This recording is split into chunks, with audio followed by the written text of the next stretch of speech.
हजारों साल पहले वादी ए-कुरा के पहाड़ों के बीच बसी थी कौम समूद।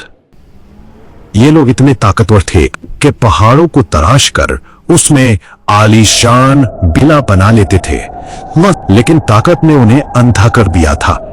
जब हज़रत सालेह अलैहिस्सलाम ने उन्हें खुदा की तरफ बुलाया तो उन्होंने मजाक उड़ाया।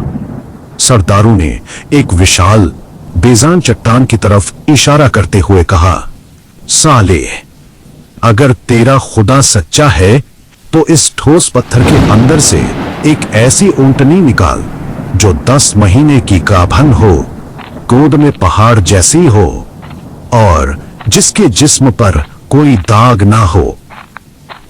जाने पूरी कहानी अगले चंद मिनटों। The history Hunter.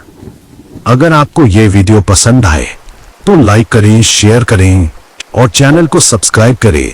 हज़रत सालेह अलैहिस्सलाम कौम समूद की तरफ नबी बनाकर भेजे गए। आपने जब कौम समूद को खुदा अल्लाह का फरमान सुनाकर ईमान की दावत दी तो इस सर्च कौम ने आपसे यह मोज़िरत तलब किया कि आप इस पहाड़ की चट्टान से गाभन ऊंटनी निकालिए जो खूब फुर्ती और हर किस्म के ऐब व नुक्स से पाक हो।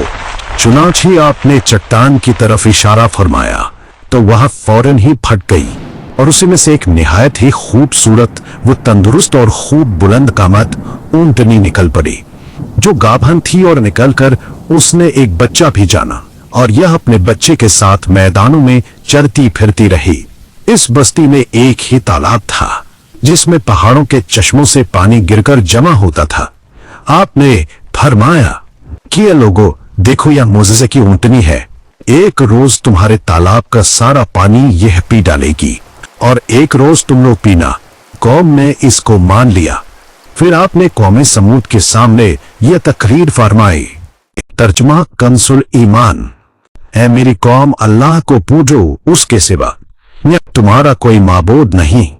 बेशक तुम्हारे पास तुम्हारे रब की तरफ से रोशन दलील आई, यह अल्लाह का नाका है।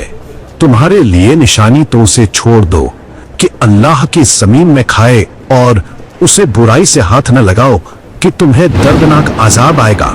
चंद दिन तो कौम समूद ने इस तकलीफ को बर्दाश्त किया कि एक दिन उनको पानी नहीं मिलता था क्योंकि उस दिन तालाब का सारा पानी ऊंटनी ही पी जाती थी। इसलिए उन लोगों ने तय कर लिया कि इस ऊंटनी को कत्ल कर डाले। किदार बिन सालिफ। चुनाचे इस कौम में किदार बिन सालिफ जो सुर्ख रंग का, भूरी आंखों वाला और पस्तकात आदमी था और एक जिनाकार औरत का लड़का था, सारी कौम के हुक्म से इस ऊंटनी के कत्ल करने के लिए तैयार हो गया। हजरत सालेह अलैहिस्सलाम मना करते रहे, लेकिन किदार बिन सालिफ ने पहले तो ऊंटनी के चारों पानवा को काट डाला, फिर इसको ज़बी कर दिया और इंतहाई सुरकशी के साथ हज़रत सालेह अलैहिस्सलाम से वे अदबाना गुफ्तगू करने लगा। तर्जमा कंसुल ईमान। बस नाके की कूंचे कदम काट दी और अपने रूबे के हुक्म से सुरकशी की और बोले, ऐ साले, हम पर ले आओ जिसका तुम वादा दे रहे हो अगर तुम रसूल हो। जंजुलिये के आजाब। कौम समूद की इस सरकशी पर अजावे खुदावंदी का ज़ुहूर इस तरह हुआ। पहले एक जबरदस्त चिंगार की खौफनाक आवाज आई, फिर शुदी जलजल आया जिससे पूरी आबादी उलट पलट हो कर चुकना चूर हो गई।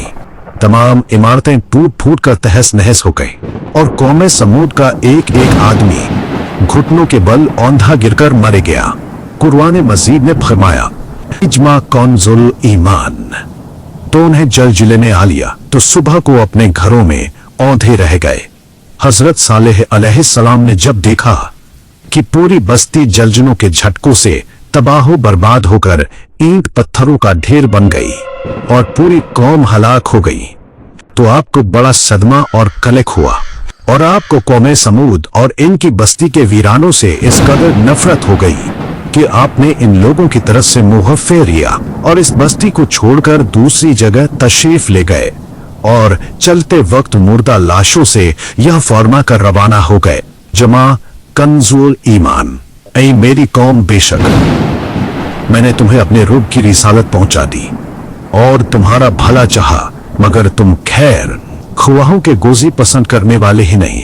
खुलासा कलाम यह है कि कौम समूद की पूरी बस्ती बर्बाद व वीरान होकर खंडर बन गई और पूरी कौम फुरा के घाट उतर गई कि आज उनमें की नस्ल का कोई इंसान रूए जमीन पर बाकी नहीं रह गया।